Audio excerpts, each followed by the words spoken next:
Hi, my name is Richard Camargo.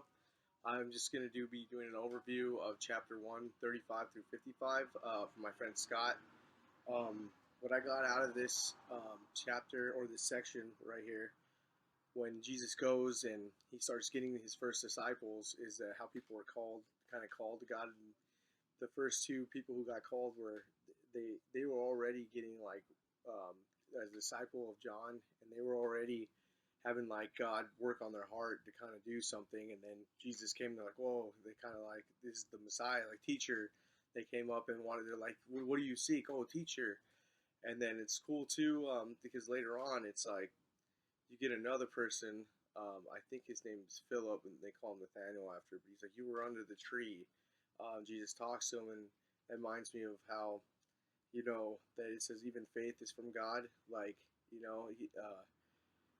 God even gives the faith that we have in Him, and that was cool too. And another thing that I got out of this was how um, when you're called to God, how like you have to make sacrifices for Jesus. Like they had to give up everything to go and just follow him. They did it so willingly too, and they're like, because they knew that he was God, and God does that when he touches you inside, and it makes you feel good, and like not only makes you feel good, but it feels like the right thing to do when you need to go and do what God asks you to do, because that's could probably make you the most happy anyways in life, because there's a lot of things that are just really aren't that fulfilling, even though you think they are, they're not.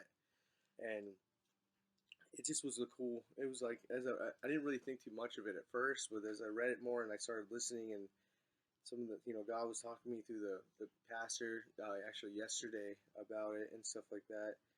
And it's cool too because at the end he says, "Truly, truly, I say to you, you will see the heavens open and the angels of God ascending and descending on the Son of Man."